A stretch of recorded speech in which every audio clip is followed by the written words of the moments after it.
we go up.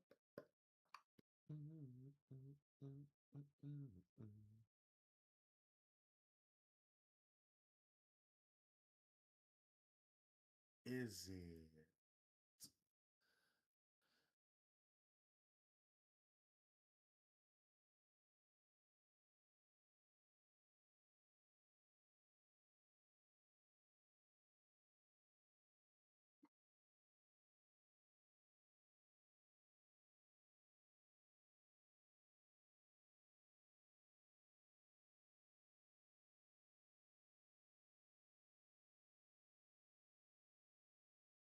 Yeah, I see on the tube 8s. The tube 8s.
Yeah.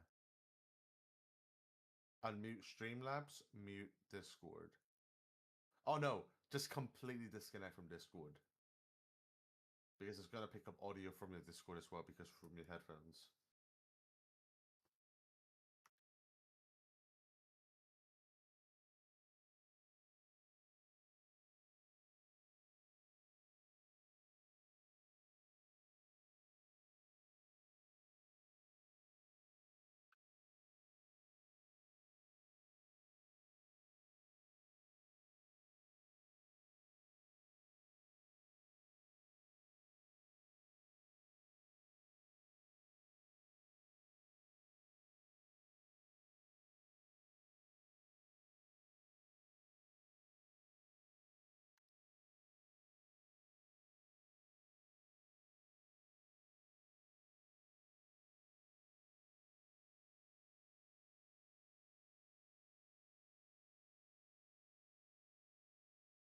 Alright, I think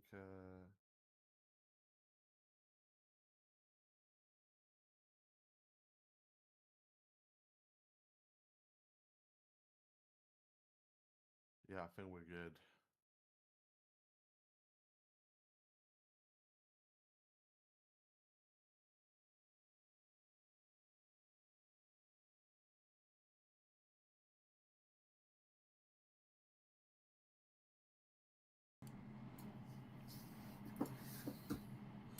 Hello, hello, hello.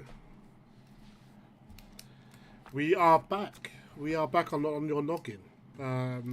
You are indeed. Incredibly happy to be back and to give you our wonderful insights and opinions and knowledge. Professional Yeah, knowledge. that is in our noggins.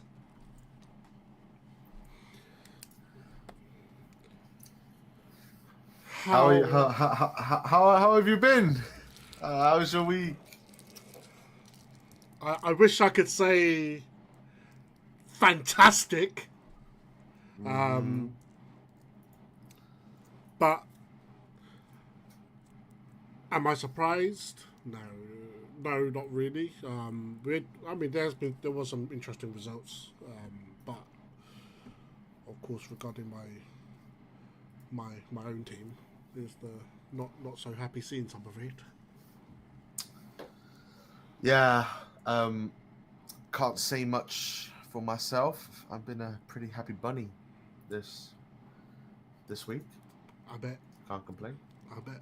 Can't, can't If you complain. if you complained, I would literally fly over to your place right now and throw you off the Oh no, balcony. I mean, I can bitch about Daniel Levy as long as I want, and the whole like potential new owners and stuff. But that's probably for another time. 100% for another time. Not even Daniel Levy can save you today. Yeah, yeah. All right, so we have a few segments today. It's not gonna be like last week where this week we're just gonna be talking about what happened like in week 4 of football, our predictions, what the results were, and our opinions on the games, and then I'm Benny's gonna dive deep mostly on the Man United versus Man City game, and I'll also talk about the Tottenham game. We're also going to be talking about Liverpool Burnley, Arsenal Nottingham Forest, and also the Chelsea Brentford game. So I think first and foremost we can talk about the absolute shithousery of a week. So as of last week, Benny and I, we have made a prediction each game what the results are going to be. Now, after after the results that came out, if it was according to the structure of what I've said last week, Benny and I will have a total of 1 point each. Okay, which I think that's not really fair. So instead, there's going to be certain changes on the prediction segment. So basically, instead, if we both predict on a team to win and that team actually wins, we both get 1 point. But if you get the score correct, you get 3 points. So example would be, let's say, Brentford against Leeds. And Benny and I, we predicted that, it's going to be a draw. I predicted 0-0. Benny predicts 1-1. And the scores is 0-0. I get 3 points and Benny gets the 1 point. So that's how it's going to be done. Mm-hmm. And from the results that I've seen right now that I can't share with you guys, maybe in the future I'll be able to share the spreadsheet. So Benny has a total of 6 points. So he got a point for the Arsenal Nottingham Forest game.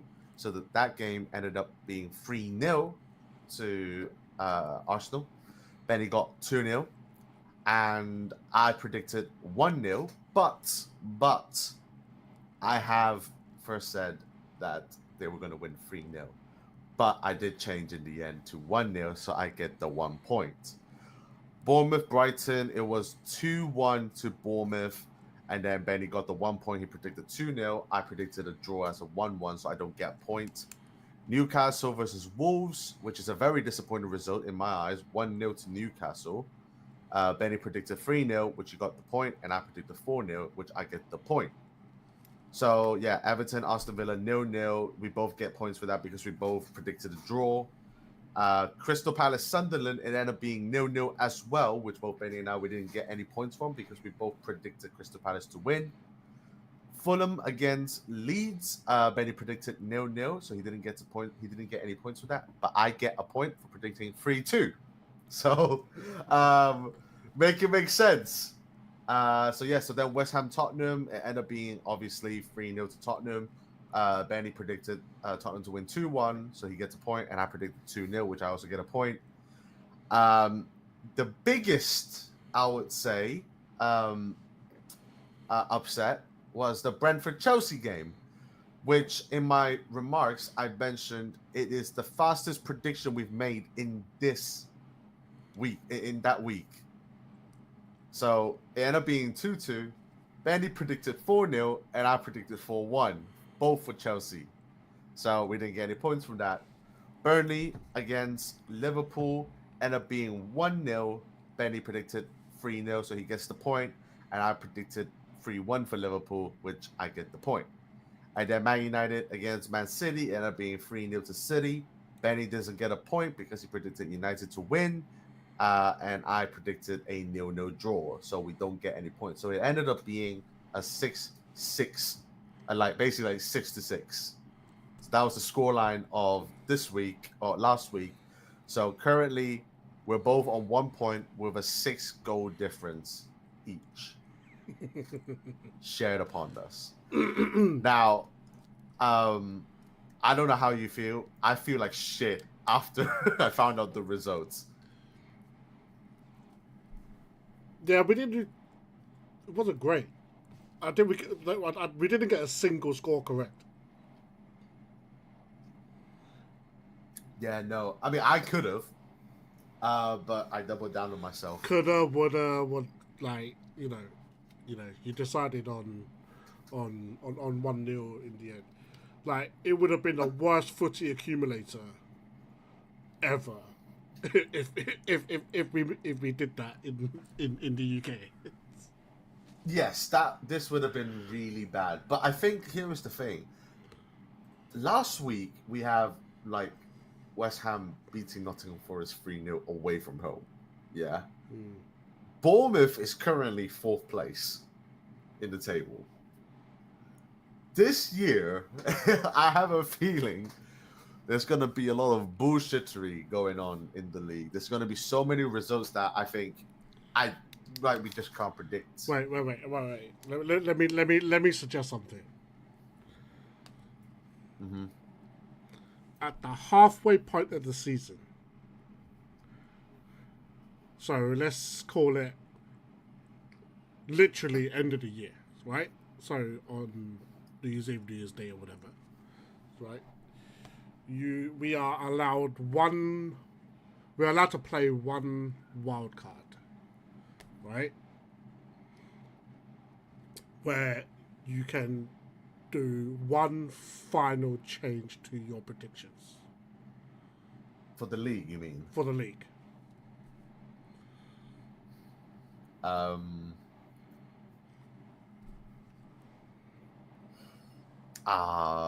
mean, that's tough because one's not going to be enough, and it really depends who you pick.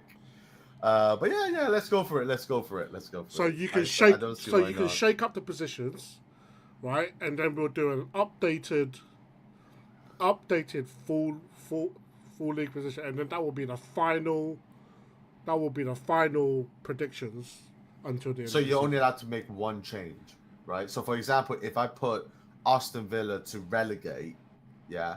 So basically, if I put them down, all of the other teams shift up, right? Well, yeah. Well, I mean, no. Sorry.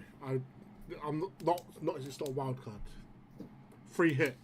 You can change multiple positions. Well, then, what's the point of the prediction then?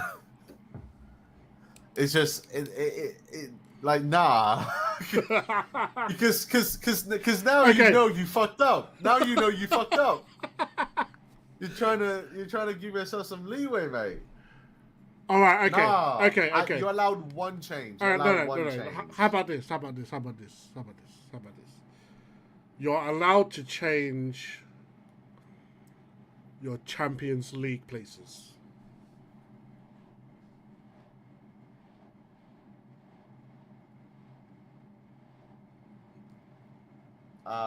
Okay. I don't feel like changing mine at all, but okay. But that's at the halfway point of the year. But that's like, well, yeah, okay. I mean, when we did, I think that's when we decide what to do. Because at the moment, I think I'm pretty spot on certain things. All right, we're getting absolutely dragged out of our asses. Okay. So on the prediction table, but currently Benny is on 1 point. I'm on 1 point with a goal difference of 6. Benny with a goal difference of 6. So currently no one's winning. So should we start off with Arsenal, Nottingham Forest. So, by the way, we're not going to go through every single team that has played. We're only going to pretty much pick the ones that were the most interesting. I would like to talk about Wolves, Newcastle, but honestly speaking, it was such a disappointment and it was such a disgraceful performance. I couldn't be fucked. So let's talk about Arsenal, Nottingham. So Benny, Arsenal, not it. Zubamendi, what a signing! What a signing! Right, that volley. Whoo, whoo, whoo. got him hard. You could put a brick wall there and still go through. But look, I mean, Arsenal dominated the game. Like their balance of the team is very good. Their balance is very good across the team at the moment. They've got their focal point up top with Jokeres. They've got their anchors in midfield. They've got their wide players. I mean, Eze's debut, was it Eze's first game?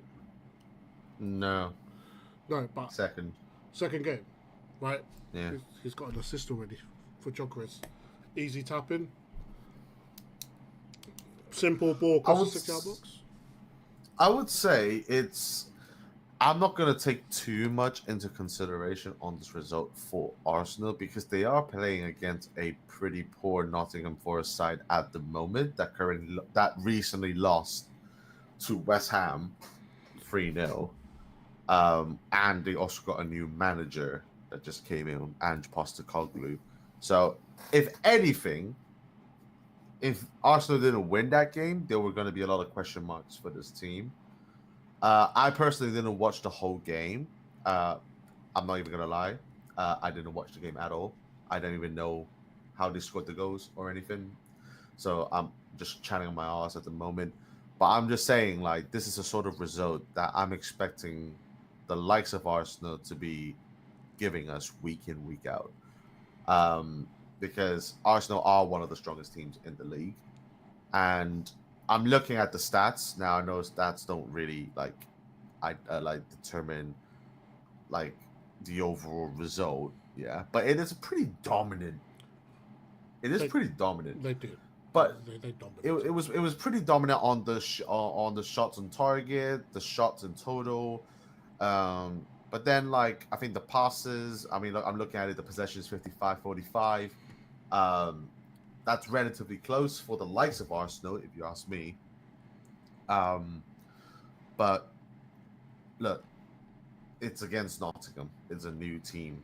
New team pretty much. New system, not currently hitting on form. I'm not going to look into this too much and be like, wow, what a fantastic result. They did what they had to do. That's the thing. They did what they had to do. Yeah. They know how to make a ham and cheese sandwich. And that's exactly what they did. Without tomatoes. Did I say ham and cheese and tomato sandwich? No.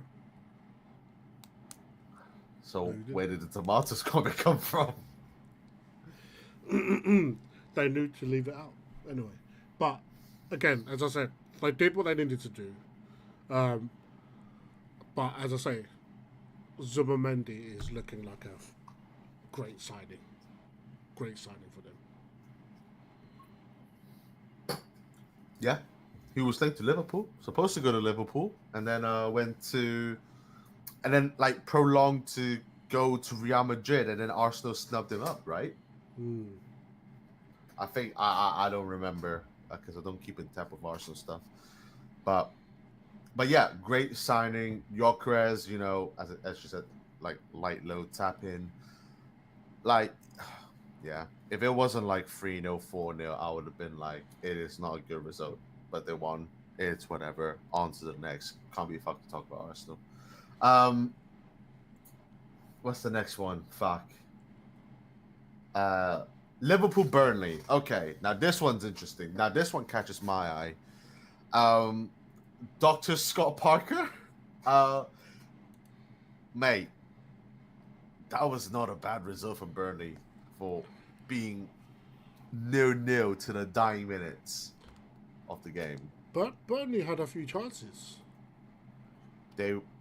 Yeah, a few, as in like 3 shots, 0 on target with 19%. True, but they did what they had to do. They did what they had to do. They went there and they tried to get a point against the best team potentially in the world. Yes, and they nearly did it until I forgot who that lad was, but mate, like he knew when that ball hit his arm, like that was a pen. There was no way they're not going to give that a pen. You mean the ex-Man United Hannibal? Is it Hannibal? It is Hannibal, yeah. It was Hannibal. Damn. I was like, bro, you could have at least, remember your roots and, taken a few points. He's secretly a Liverpool supporter, I guess. But I'm just looking. But yeah, that was just 81% possession. From Liverpool. It was all Liverpool. It was all Liverpool that game. Yeah, but it took them until the final minute penalty to make the break. Like, it's hard to do. Like, this is the thing, yeah. Like, I know a lot of people outside of the Premier League, like people that watches Barcelona, Real Madrid, Bayern Munich, PSGs, like the Italian league, for example. Like, none of these teams in those leagues would do the stuff that Burnley does. That is the honest truth. Because they play football, yeah? They don't play 11 men behind the box football. And that's what the Premier League teams do. Because they found out a way that, actually we can gain points from doing stuff like this and instead of trying to play football. Now, I'm not saying what Scott Parker did was bad. He did what he had to do for the club. But honestly speaking, I hate the style of football because that is not the Burnley way. I saw Burnley play last year under Scott Parker. They had great defense, but they also have good offense. And I'm sorry, you're at home. You should be giving it your all. If this was the away fixture on Burnley against Liverpool, I think fair enough. Yeah. But you're at home. But yeah. Liverpool. Yeah, but you're not playing football. That is not football. If you've watched the whole game, you know, like this is the sort of shit that teams used to do to us. You and me, Benny. Yeah? Yeah, they don't do that against us now because we're not as good as what we were. But they almost got the point. But they didn't. They almost didn't. Did. It took a final minute. It took a last minute penalty. It took a last minute penalty for Liverpool for Liverpool to beat them. Yeah, but they had 27 shots. 27 shots, and Liverpool only had 4 on target. Yeah, but that's because there was 11 men behind the box. Behind the ball. Yeah. Like, I don't support this style of football. That's why, like, when Mourinho was managing Tottenham at the time, I couldn't bear it because that's what we would do. We would have 15% possession, maybe 25 or something, hit on the counter and get a win in a way or a draw. Yeah. This is not football. But this is what the Premier League. This is why the Premier League stinks, and why I prefer to watch other leagues. But I understand it though. Nearly. If they could, they're not a newly promoted side. They've been here, like they're a yo-yo club. They're not new. They've been here. They played in the Europa League like 6-7 years ago. Yeah, but I don't know. Against a team like Liverpool, I don't blame them. I don't blame them for doing it. I mean, the red card was okay. Yeah, let's talk about the red card. That was a silly 2 yellow cards. Both yellow cards, he didn't need to do it. The last one that he did was questionable. I don't know where his head was at. he didn't need to even do that, but he did. Yeah, I don't know what was going through his head. Like, he really did not need to know because he was still outside the box, and it wasn't like they were 1-on-1 with the keeper. So, look, I know you feel like this is the football, but look, good effort on Burnley's part to almost get the point. Congratulations for playing your best to not win the game. That's what I'll say to Burnley. I'm very disappointed. For trying your best to not lose the game. Well done, Burnley. Okay. Next game, Brentford Chelsea. This is interesting. This is a very interesting one because that was pretty much our biggest prediction of the week. We thought steamroll, right? Yeah. Absolute. Like that was a session. But in the end, we just got debated.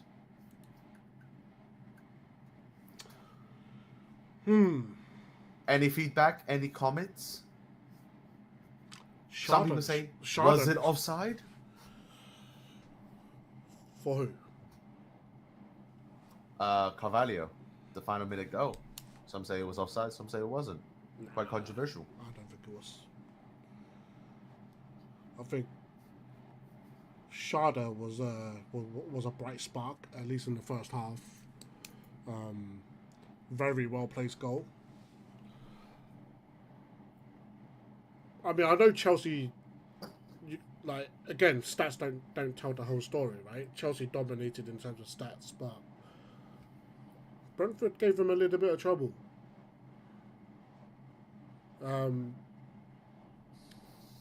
Palmer's goal, look, cold as you like, right? Caicedo's goal, bit too much. I think he had a bit too much space when he got that shot off. I think he had so much time. Sharda, as again his first goal, 90 plus 3, right? Carvalho's goal. It was hairline, literally. If you're talking about offside, I think very, very, very minuscule. But look, that's what VAR's for, and VAR determined it not offside. So therefore, Chelsea can suck it. I have a lot of issues with this game, and I think I speak for all Chelsea supporters. The starting 11 was a shambles. Okay? No offense. Tosin and Chabala being their main centre-backs? What is this, the championship? Adebayo. And Tosin. And Chalobah. Yeah. I'm not gonna lie to you. Chelsea has very okay standard Premier League defenders.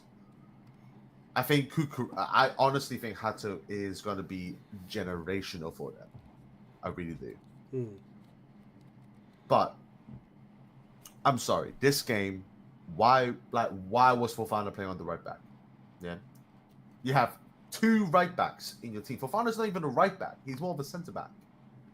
Yeah, like you have Reece James in the bench. They also have Gusto on the bench, who look really good as well in the Club World Cup. Both players play really well in the Club World Cup, and you don't play them, and you play Fofana on the right back position. With Reece James, obviously, going by his injury record, I think they wanted to give him a little bit more time to recover after the international break. Well, then play Gusto. But yeah, I think they should play Gusto. That is such a weird thing. And Cole Palmer didn't start. Cucurella didn't start. Like, honestly, I'm not even going to lie to you. Like, the reason why they drew this game is because the starting 11 was not good enough. Hmm. That's basically it.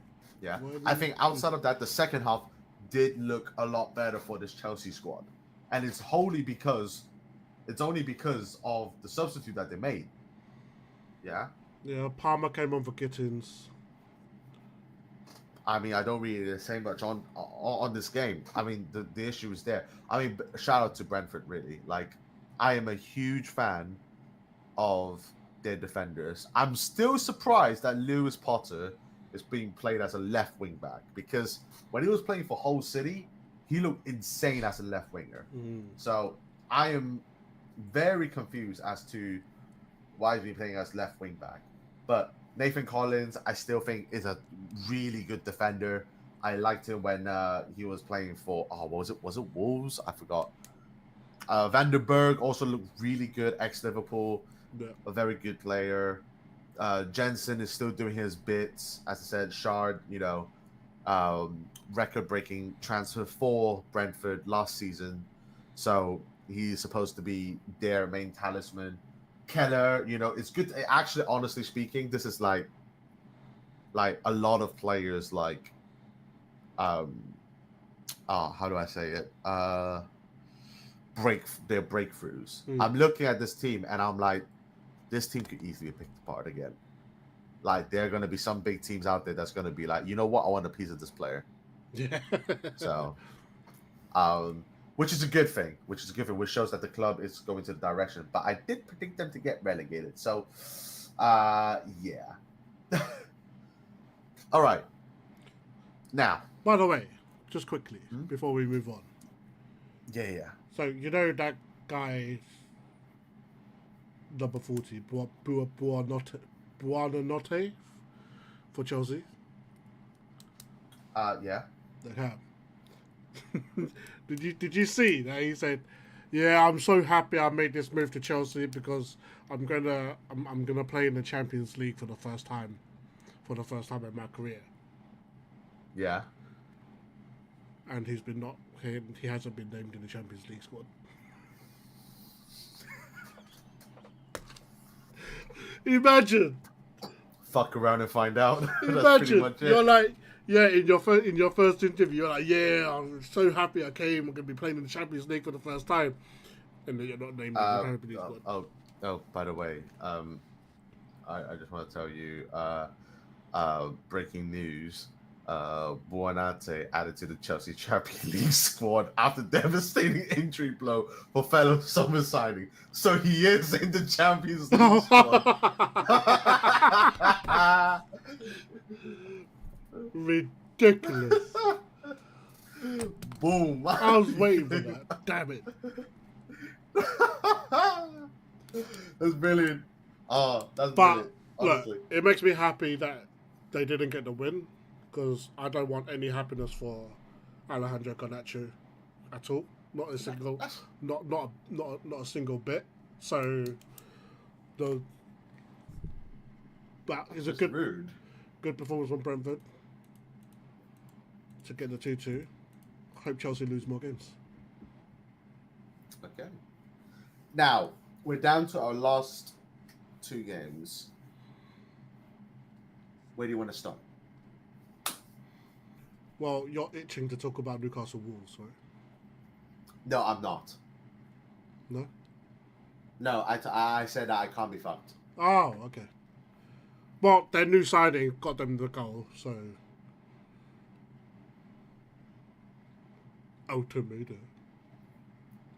It's a banging header, to be fair with you. It is a banging cross as well.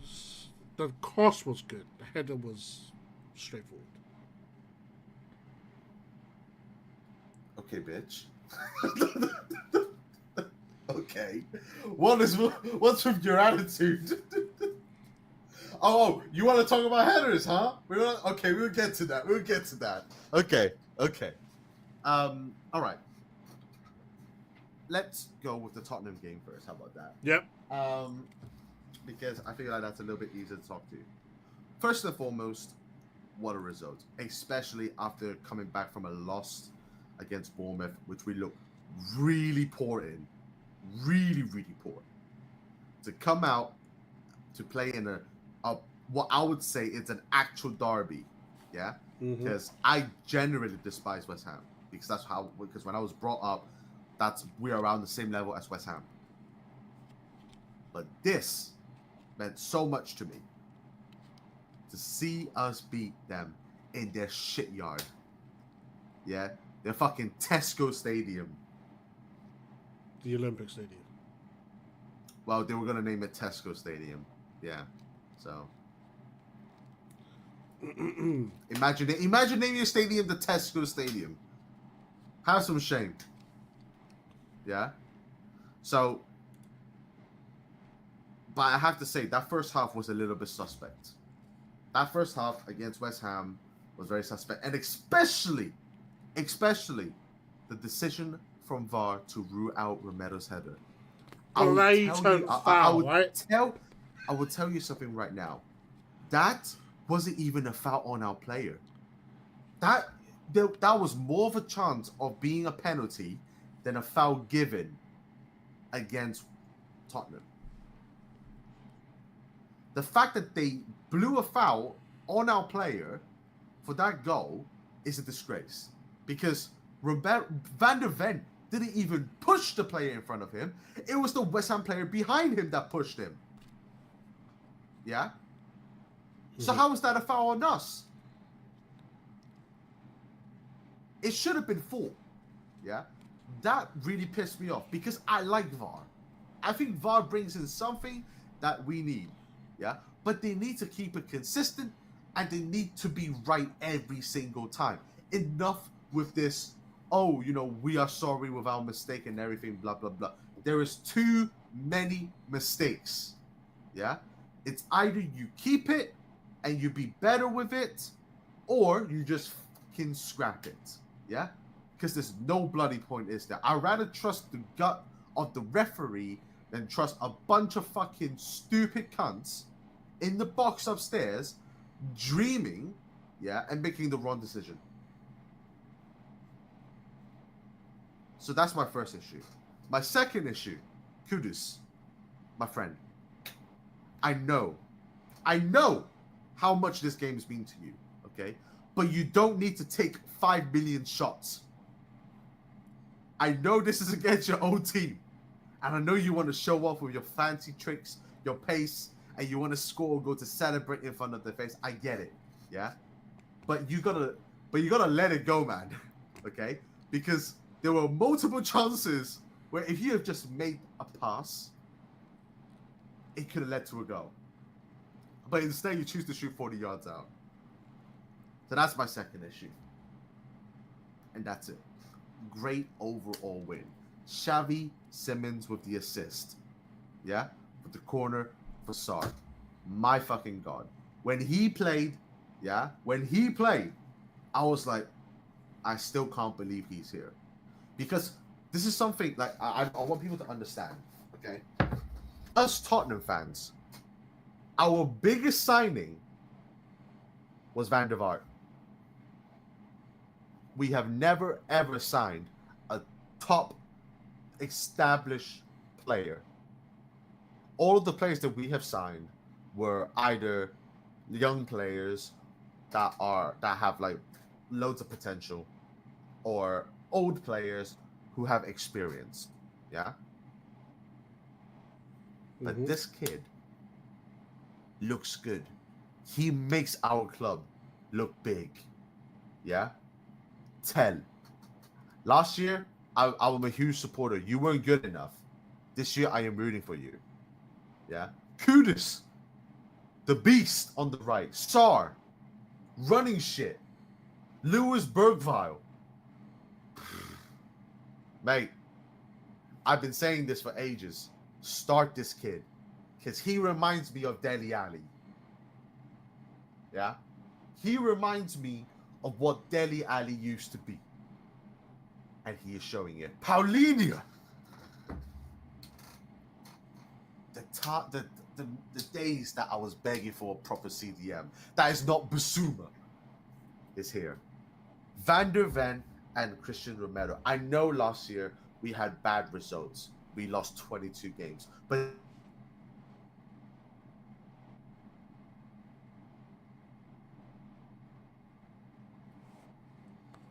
He's gone. Where did he go?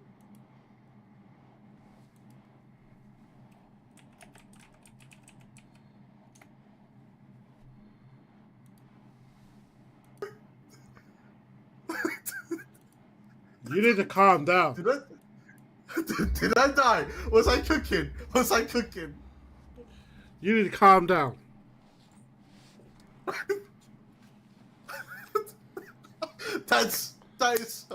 That is one of the funniest things. Right. Okay. All right, Benny. Speak for me. Speak for me. Played alright. Okay. Got the W though. We got the win. Yeah. In a derby that we actually won. So. Yeah, I said you Great played. I said you played good. I wasn't. Benny, the way you just said, like, yeah. Okay, win. Sounds like a salty man. If you ask me. No, I mean listen, West Ham. They are what they are, isn't it? Like, let's not read too much into it too soon. West Ham not in the greatest not in the greatest of places. They did beat a team that it's currently in the Europa League, by the way. So just let you know. Okay. Yeah. But Shusek. And they did lose 5-1 against the best team in the world from the FIFA Club World Cup. So just let you know. But Souček, what an idiot! Like that I don't blame tackle. him though. It's not his fault. Studs up, bro. Yeah, but if you look at it, he was already reaching the ball for the ball before the player was in his vision. That's the thing. It's one of those things where he already made the action and he knew it was too late. Yeah, but there was no ill intent on that. It is a red, but there was no venomous, intent. If he connected with the knee, that could have been an ACL right there. Like, proper. But look, Fairfax, like, again, I think it's a case of you guys did what you had to do. You dominated possession, you controlled the game. 14 shots, 5 on target.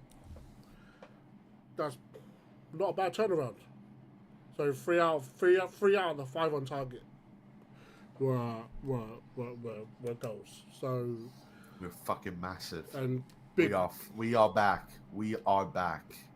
We are back. Chat, everyone. Clip that comment. Clip that comment right now. I'm saying this right now. Clip that comment. We are back. Now. He's saying they're back. He's saying Tottenham back. Okay. Yeah, but we are back. We're not going to win the league, but we are back from 17th. Champions of Europe, Benny. We are back. I got my club back. Daniel Levy's gone. Thomas the Frank Engine, more like Thomas the Dank Engine, because he's Is he Danish? No, he's German. Thomas the Frank Engine, running shit. But no, even if we finish eighth, I'll be happy. In all honesty, Tottenham look all right. To be honest, to be really honest, I think it'll be quite difficult for Kulusevski to get back into the team. At the moment, yeah. Even with it, I would go with Kudus over Kulusevski. I mean, they're both very different players. That's the thing. I still would prefer Kulusevski than probably like Bergvall at the moment, because Kulusevski offers because he's so strong. He's so fucking strong. So big. He's got good, he has got both good feet. He can run. He can pass the ball. Bergvall can learn a lot from him. I'm looking at Madison how are you gonna get back? Yeah, but Yeah. Madison. Yeah, Because we have Savvy Simmons. Yeah, Savvy Simmons. We have Sarr. Yeah, Bergvile. In terms of that, in terms of that midfield, like that, I can't see. One of the most important things your about the Tottenham transfer window. Your midfield three is Sarr, Palhinha, and Bergvile. I would not change that. I would not. At the moment, I would not take any of them out for Madison. At the moment, no. And Kudus playing right wing, I would play him over Kulusevski because Kudus is quick. His pace does damage. He's insane. He is insane. He is absolutely insane. So, which is why I say for both of them, I think for Madison and Kulusevski, I think they'll find it hard to get back in the team. Which is a good issue to have. Honestly, actually, to be very honest with you, I think Madison is at this stage where he realistically can't really play like a full match anymore. He gets injured way too much. Yeah. And he had 2 bad injuries now, like in a row, and he didn't have the time to recover. I think him and Mount are very similar. With their I think Mount's worse. I think Mount's worse because Mount pretty much gets injured every time he touches grass. But he started Madison at least. He started the season so well, Mount. Yeah. Such a shame. I feel sorry for him. I really feel sorry for him. Yeah. But otherwise, look, I mean, I think there's definitely reason to be positive at the moment as a Spurs fan. I think the Palhinha, Simmons, and Kudus are 3 extremely important signings, which take care of a lot of issues that you had last year. Like, believe it or not, those were the positions where I would be looking at, like, those are the positions we need. And that's what the board did. So, I have to give credit where credit's due. Daniel Levy, as a goodbye message, has brought in good players. Now, the question is, can this team keep healthy? Because the first year of Ange Postecoglou, the issue was that this team couldn't keep healthy. What's your depth? Yeah. What's your depth like? So, Van der Ven's backup is Ben Davis. You still got Danso as well. And Danso. But here is the thing: Van der Ven doesn't need to be playing like the sweeper, run back defender merchant now, because every time he does that, like when he just blitz into pace on a pretty much every single game he does it like 5 times, he gets injured. That's the issue. Now, he's very good with his pace. That is true, but like he's done his hamstring multiple times now. So if he keeps doing that, it's just gonna get worse for him. Yeah. So Tom, like Frank, is legitimately minimizing that risk for him, because like you look at Van der Ven, he can, like, I know this is gonna sound mad, yeah, but he can fit in any team. He can, like, him and Romero, like I've saw Jamie O'Hara said this today. Just because they play for Tottenham, no one rates them. But as a centre back pairing duo, they're one of the world's best. I'm not even lying to you. Yeah, I don't know if the stats are true, but whenever Van der Ven and Romero plays, there is like a 70% chance of us winning that game. And when the whole injury crisis was going on, when Van der Ven came back, Romero was out. When Romero came back in, Van der Ven was out. So there's never that consistency. The first 4 games, what we see right now, looks insane. We got 3 clean sheets in 4 games. Well, the best attacks always start from the best defense. And shout out to Jed Spence as well. Fuck me. Actually, Udogi is going to have a hard time coming back. Because Udogi is an inverted wing back. And we don't play him as an inverted wing back. So this is going to be interesting. We'll take him. We'll take him. You don't need him. You bro, you have free. You have free. You have Dogu. You don't need Udogi. You got Dogu. Dogu, I think that Dogu's the only one. He's the only one that can play wing back. Yeah. So yeah, Tottenham segment. I think this is where I end it because I'm just a happy boy. I'm a very, very happy boy. As you should. But on the other hand, we have a very unhappy boy. I lost money because I bet on Man United to win because I trusted you. So go for it. The table's all yours, Benny. First of all, don't gamble. No, don't gamble. I only gamble $20. Right. Oh.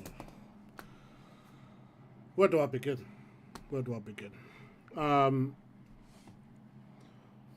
First of all,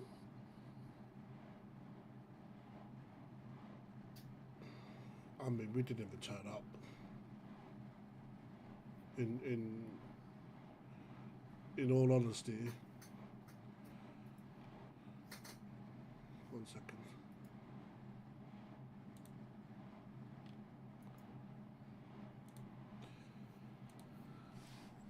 Like we didn't even turn up, and there's a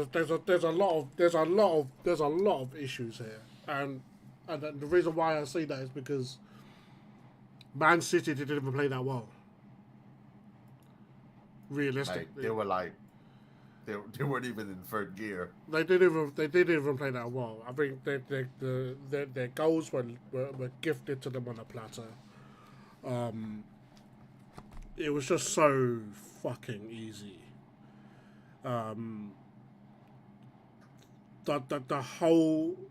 holes in that United team are so big. You could fit another equator in there. Like that's how bad it was. And okay, so first of all, one of the big things is this. We had Cunha injured. We had Mason Mount injured. Both of them playing. Both of them tens out of the game. Right. We have arguably one of the best tens in the league in Bruno Fernandes. Right? So with Cunha and Mount out, I do not understand why Amorim did not push Bruno up to 10 and then play Mainu with Ugarte. Right? With Casemiro, I can understand. Just come back from international break. He can't do the full 90 multiple times a week anymore. Or whatever. Right? So if you wanted to rest Casemiro, I get it. You play Ugarte, fine. Play Mainu to partner Ugarte then. And put Bruno Fernandes up to left 10. Why the fuck are you still keeping Bruno Fernandes at CM next to Ugarte and then playing Ahmad at left 10? Like, Bruno Fernandes cannot play CM. He is too undisciplined to play CM. He is a free roaming type of player. He is best when he's creative and he's not worrying about what's happening behind him. Right? Which means, naturally, he's not gonna track players. Naturally, it's not second nature. It's not second nature to him. So, if you have him at CM next to Ugarte, you're going to have holes everywhere. Just look at the second goal. Bruno Fernandes loses his man, and then, boom. They're in. No one's to be found. Our midfield is non-existent. Right? And I know we've discussed this before. Right? I get it. And I know we can't replace the whole entire team in one summer. It's simply not possible. I know you said just dump everyone right now. It's not that simple. It's not that easy. It's not that easy to do. Right?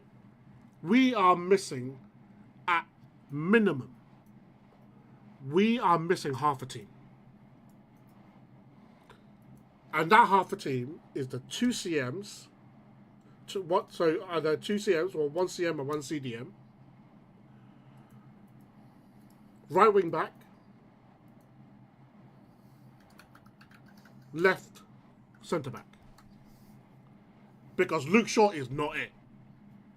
Right? Luke Shaw has gone through 7, or is it 8 managers now. He's one of those guys that talks the talk, but flops the walk.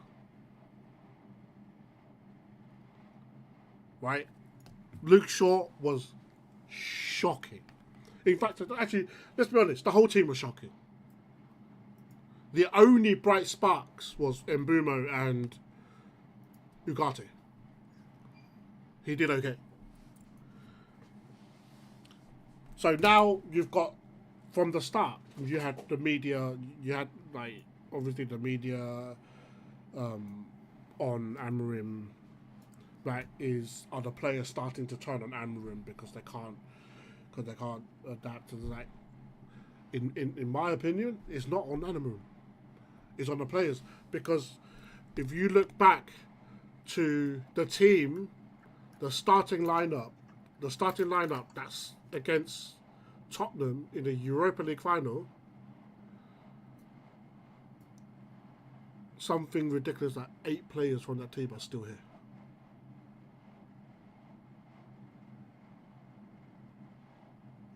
That's a big problem. Right? So the question is now is Amorim going to survive the gauntlet? And I hope he does, because Ineos are going to look like absolute twats if they decide to cave and be like, all right, we just helped him spend 200 mil on the summer transfer window, so now we're going to chop him after 3 or 4 or 5 games like we did with Ten Hag. Right? That can't happen. We've got rid of we got rid of the bomb squad this summer. We need to finish the clear out next transfer window. Because getting rid of Amorim now is not gonna fix anything. There's a lot of players in that team that still need to go. Right? And are there any positives for me from that game?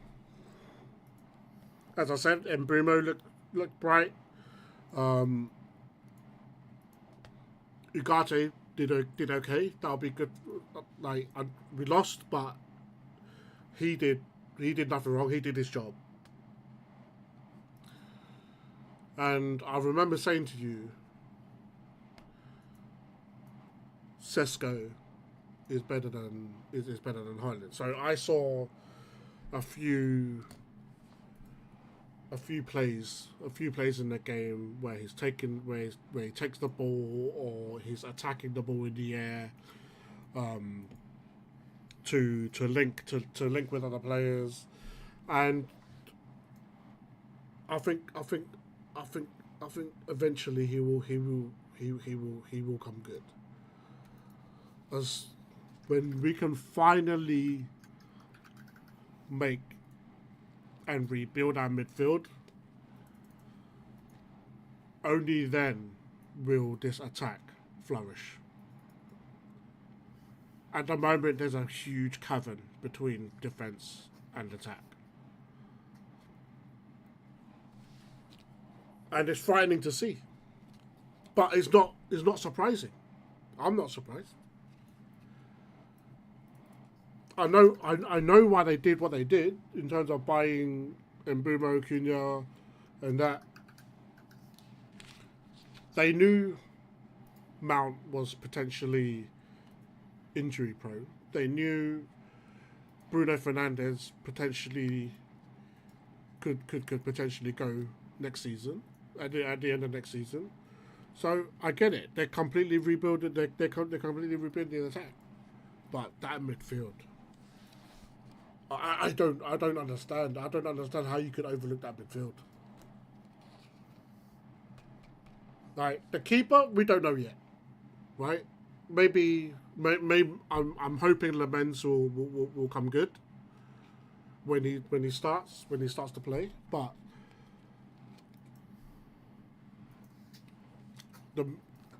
I'm gonna, the controversial point that I'm gonna take is this.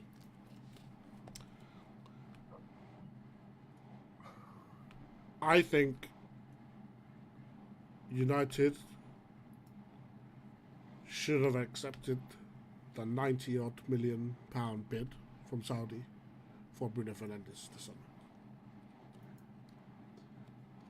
Because in doing so, we would have rebuilt that midfield.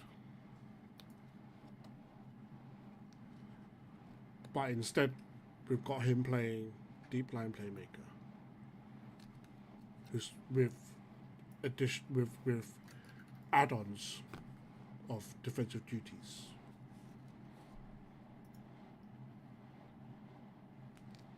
And every team's just going to do the same thing. Overload the midfield, and you'll win. You could play Bissouma, right? You could put Palhinha and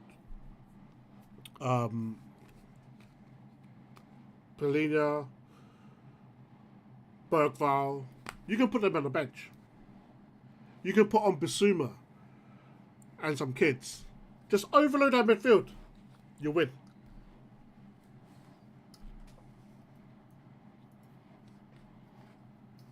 Do you want me to come in? To give you a bit of a break? Sure. Okay. So, I've watched the game as well. I've watched the full game, and I have a lot I want to say. First and foremost, I agree. I think, personally, this Man United squad is finished.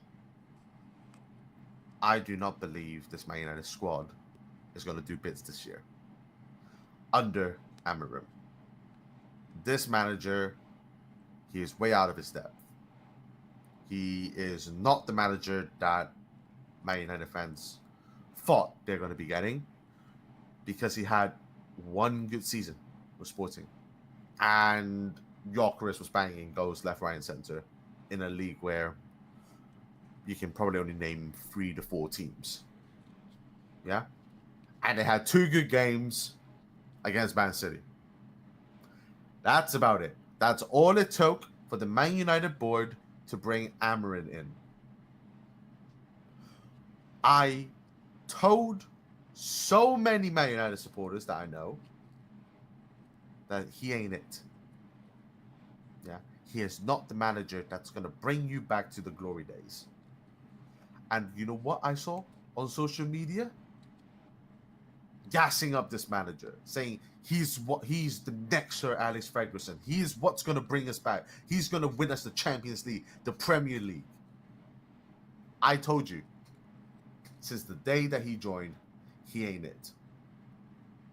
And look what happened. The only manager that I said that you shouldn't be backing, you backed him. You know who did you sack?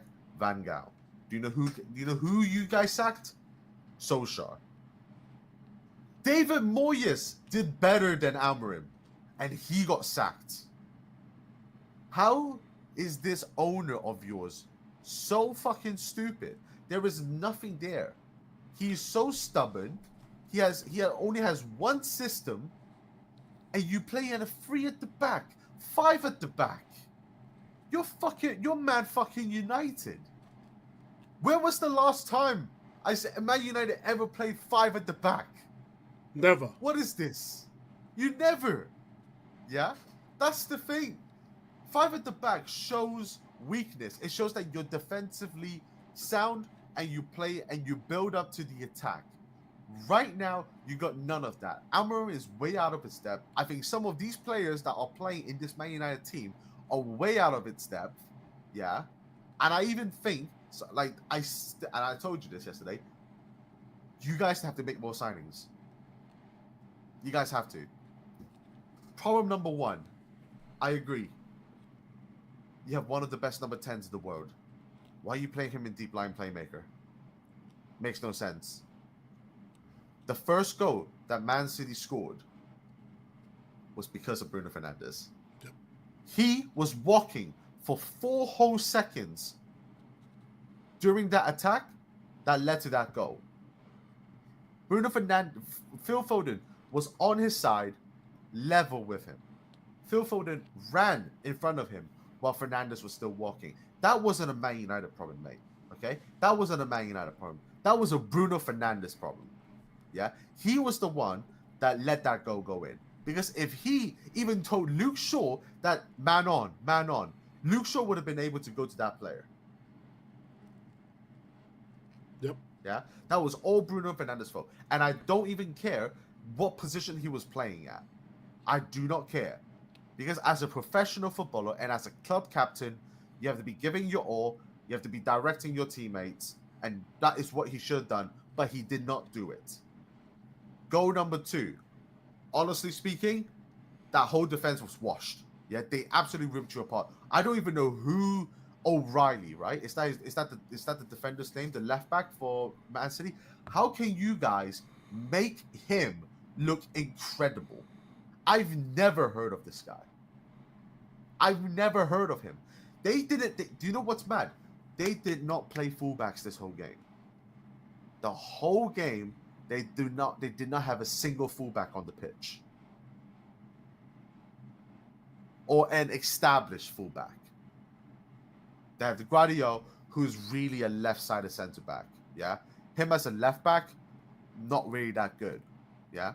Defensively good, attacking-wise not so good. Right side, it was Matheus Nunes from ex-Wolves player.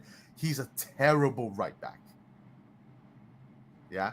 And you also have Ruben Diaz, who's on the worst form of his life. And they also got the new Uzbekistani defender, who I am a huge fan of. But he is so young, you can easily tear up that defense. Yeah? That second goal from front to the goalkeeper, my fucking God, absolutely ripped to shreds. That goalkeeper, that Turkish goalkeeper, I don't even know what his name, like, bless his soul and everything as a human being, but as a goalkeeper, he was going in slow motion. He was going in slow motion. Yeah? I also want to say, Euro. What a terrible pass to let that happen. Your whole defense was wide open and you have 5 at the back. It is brutal. And the third goal, oh my God, don't even get me started on the third goal. Don't even get me started on the third goal. The third goal was pretty much the icing on the cake. And I'm not even going to get into that because I don't want to. You're my friend. I want to help you. Yeah. But this is just how bad it is. The stats shows that it is quite even.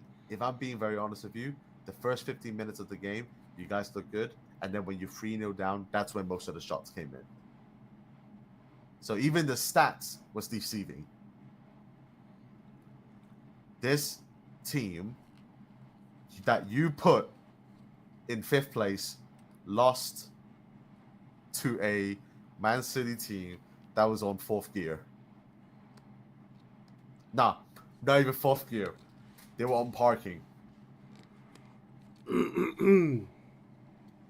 bless you guys. We're gonna beat Chelsea though. Dad, I don't even know who you can beat. But to be fair, you play Arsenal away, right? Yeah. So you played against Arsenal and you've also played against Man City, both away. Yeah. So at least you can get that out of the way. Mate, we've got that entire top 6 in our first 10 games. Do you have us? Yes, I think Tottenham's not top 6. We have Liverpool as well. Yeah, but that's fine.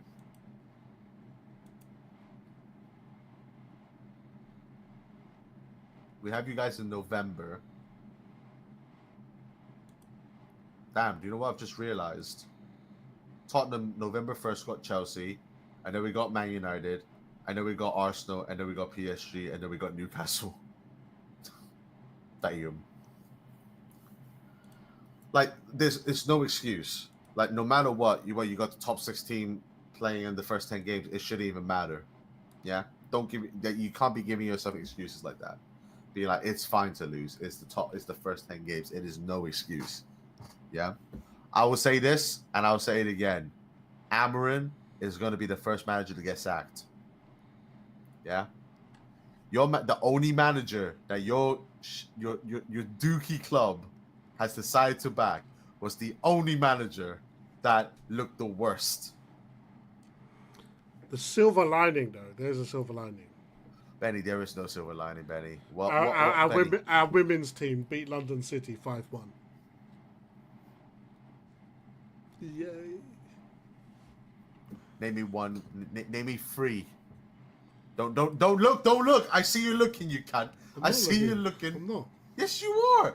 Yes, you are. I'm not. Yeah, you're not now. But yeah, I got nothing much to say for you lot. I just, because the thing is that you guys have never felt like this before. Like, as in, like, you've never felt absolute despair. I've been there. I have been in this position ever since Pochettino got sacked. Even though we finish quite high up on the table, it doesn't feel like it, and I did not enjoy it.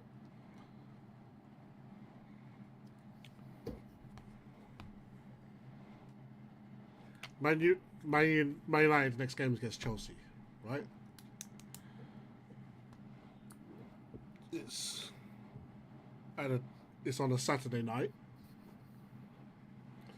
The Saturday, yeah. Yeah.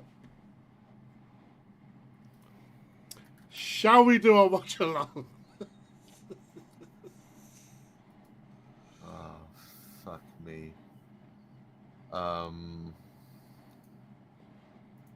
We can. We can. I want our viewers to join my pain. Though I'm still gonna predict. Okay. We need to bounce back. All right. Let's not get dragged too long. Okay. So, we're in the last segment of the week of the podcast. We're going to be doing our predictions for week 5. So, Betty, do you want to do the honors? Rock, paper, scissors?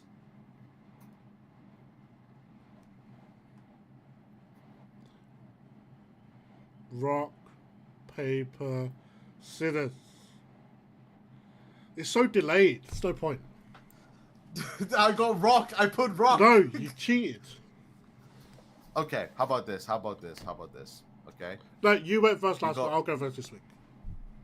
And we'll take. No, you went first. Oh, okay. Okay, sure. Oh, sorry. And we'll alternate week by week. Okay. All right, Benny, go for it.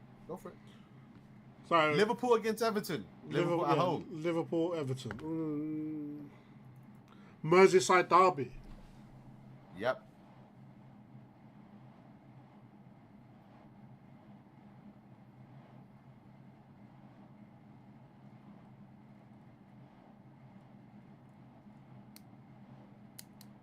Is there a world? Is there a world? Don't chat. I'm just saying this is what Man United does to you. He's even considering.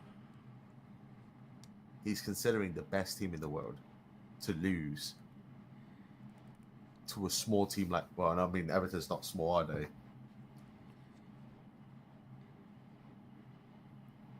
Nah, 2-0 Liverpool. Fuck! You pagan! Ah! That was my prediction, you cunt! Ah, for fuck's sake.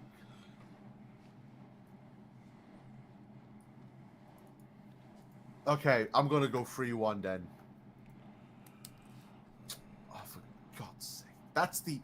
That was like my most that was my most confident prediction as well. And you've gone and picked it. Okay. Brighton, Burnley Tottenham. versus what? I'm going in order. Brighton, Tottenham. Yeah. I've gone for 1-1. 1-1. Yeah. I don't think we're there yet. And we're due on a draw. 1-1. It's definitely going to be one of those games where it's just like, it's very end-to-end stuff, but there's no end product.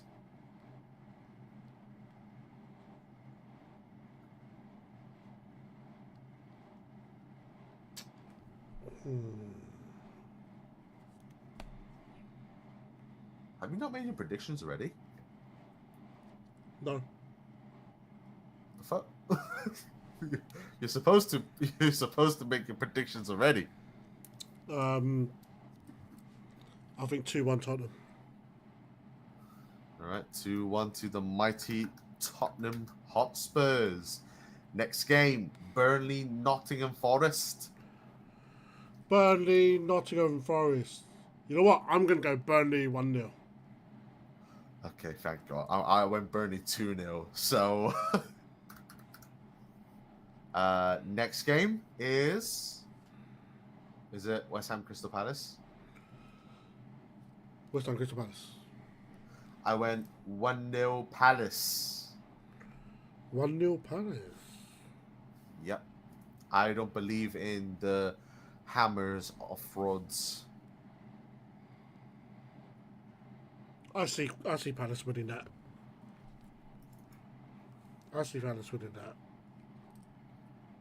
You know what, actually? West Ham's at home, by the way. I can see that being a 1-1 draw. Okay, 1-1. Here we go. Wolves versus Leeds. Oh, Jesus. Battle of the Stinkers. 1-0 Leeds. 1-0 Leeds, yeah.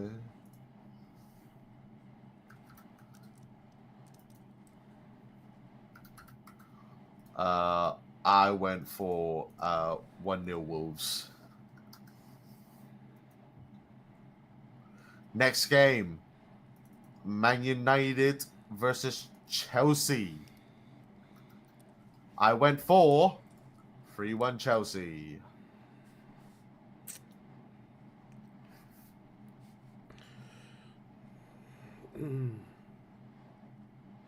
Well, I'm not even gonna lie. If they actually play the starting 11, yeah, they're proper starting 11, not the one against Brentford, you're gonna get tossed around like a fucking spliff. You're gonna get passed around like a spliff. 2-1 United. Okay, all right. Fulham, Brentford. Ooh, this is a tough one.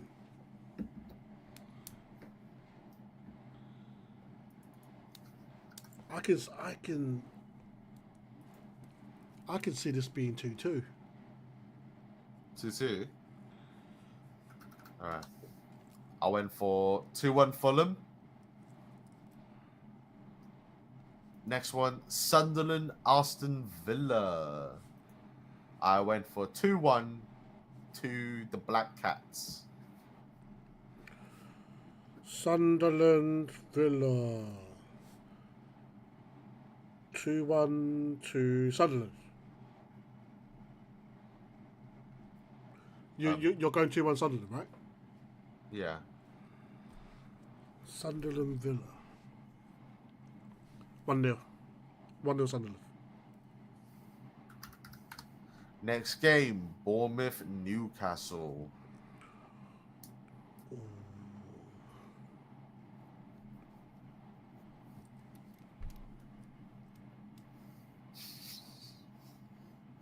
Who are you picking? Oh.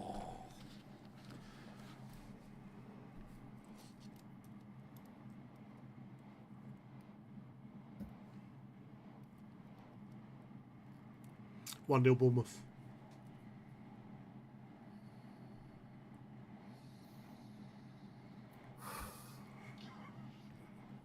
Fucking hate you.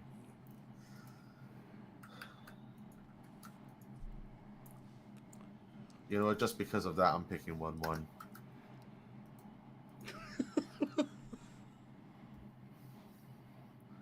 Okay. Arsenal, Man City. This one's difficult. But I'm going for a 1-1. 1-1 draw. 1-1 draw.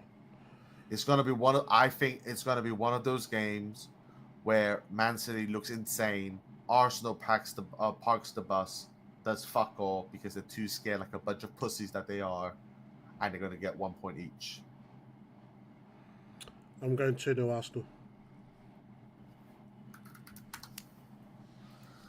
All right then, those are the predictions. Yeah, hey, let's see what's gonna happen.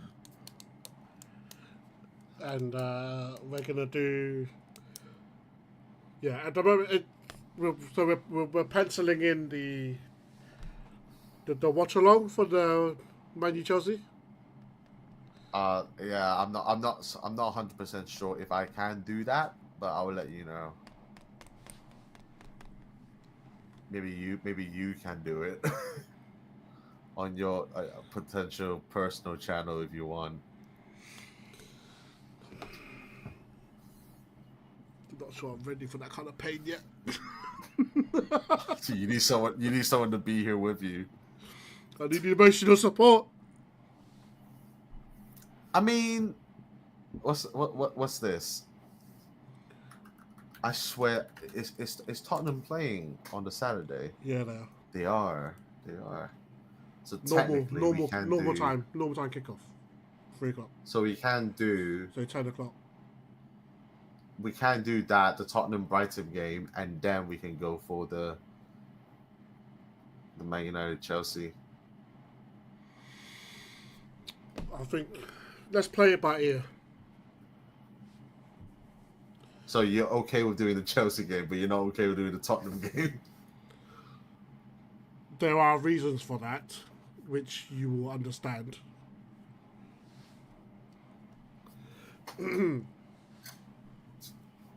All right. I need to prepare my arsehole, right? You see, chat, this is what I do for my boy, and he won't even do it for the same for me. I see how it is. All right, guys. Thank you guys for coming by. Much love to you guys. And yeah, take care. We will see you next week. See you soon. Bye-bye.